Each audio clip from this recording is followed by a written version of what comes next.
نشست زنان توانمند افغانستان مرفه امروز اینجا در حاشیه کنفرانس بروکسل در مورد افغانستان و پایانش رسید.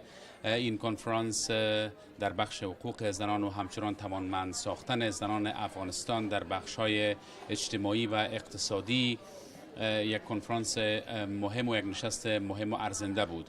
برای این که بیشتر در موردش بدانیم، در مورد اهمیتش و نقش زنان افغانستان، اینجا دکتر نسرین اوریاخیل وزیر کار امور اجتماعی شهدا و معلولین افغانستان را با خود داریم که از اشتراک کنندگان ارشد و مهم این نشست هستند و بودند.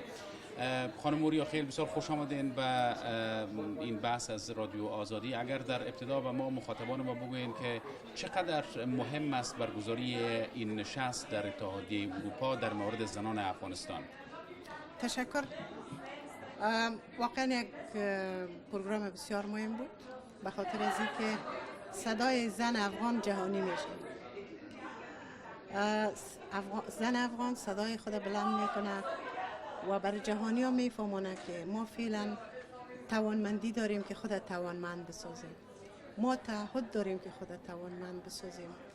ولی شما میفهمین که افغانستان یک مملکت جنگ زده است و 40 سال جنگ سپری نموده. بدون کمک و حمایه جامعه بین المللی ما نمیتونیم به مو گولی که داریم برسیم.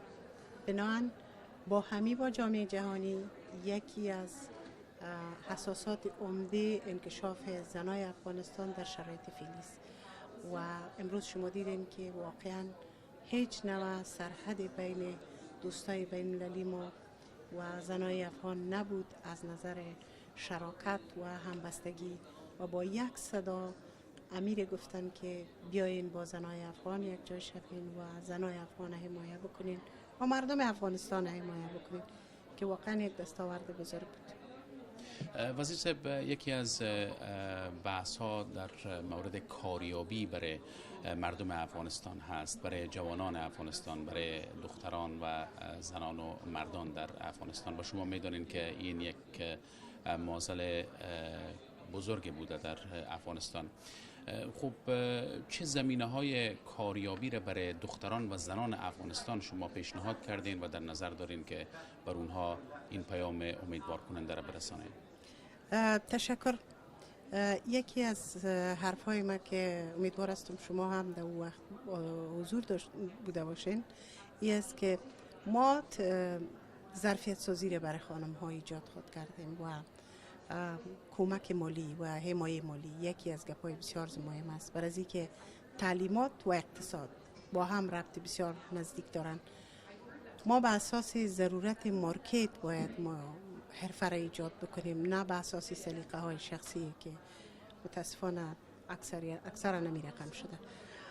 به طور مثال من در حرفهای خود گفتم که ما فعلا به معلمین زن زیاد ضرورت داریم، برای اینکه ما بتانیم مردم خود تشویق بکنیم به اساس از کلتوری که ما داریم که ما نمیخوایم پیش مردا تدریس شود، خانمای مخصوص دخترکای ما مثلا در اطراف و یا فرزند ما زیاد قابله ها و نرس ها باید تربیه بکنیم، نرس های زن که بالاخره ما ماترنال مورتالیتی یا مرگ مادرها را کم بیاییم، مرگ اطفال کم شود. و وقتی که یک فامیل یک مادر داشت که اقتصادی توانمندی داشت و صحت خوب داشت، مطمئنا یک فامیل مکمل است و فامیل یک خانواده واحد یک جامعه است. بنان یک جامعه ثابت و سالم خواهد داشتیم. به او خاطر به اساس ضرورت مارکت ما باید ظرفیت ها را ایجاد بکنیم، نه به شکل سلیقه‌ای. آیا شما واقعا باور دارین که این کنفرانس در مورد افغانستان واقعا پیام از امید، اعتماد و تغییر مخصوصا برای زنان افغانستان خواهد فرستاد؟ یقینا. شما امروز دیدین که در پنل ها مردم هایی که از جامعه بین المللی صحبت میکردن صرف یک نفر می بود، به این معنا که یک نفر تداوم همبستگی جامعه بین المللی را نشان میده حضور داشتشان در پنل، ولی متباقی خانمای افغان صحبت میکردن. این نشان میده که بر علاوه که ما تعهد قوی داریم، دولت تعهد قوی داره که میخواد زنای افغان توانمند بسازه. جامعه بین المللی همبستگی دوامدار خود با زنای افغانستان نشان داد، به خاطر از اینکه اونا میفهمند که 50% نفوس زنای افغانستان است. بدون اشتراک زنای افغانستان به هیچ صورت ما به یک انکشاف متوازن نمیرسیم.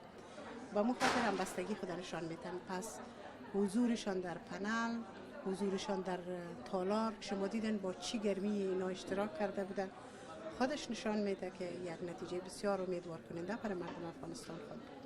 و پیام شما کوتاه برای زنان افغانستان چیست جناب وزیر؟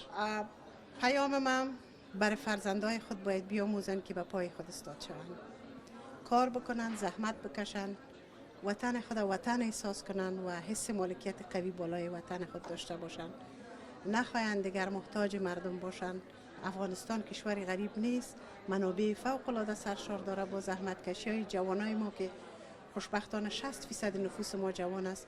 ما بهترین راه های انکشاف داریم و کوشش کنن که در طی از این راه بسیار دشوار ولی پرمنفعت اولاد خود و خود تشویق بکنن تا به گولی که انکشاف واقعی افغانستان و استاد شدن به پای خود افغان هاست به او برسیم. دکتر صاحب اوریا خیل، وزیر کار، امور اجتماعی، شهدا و معلولین افغانستان، بسیار زیاد تشکر از شما. شما به سلامت باشین.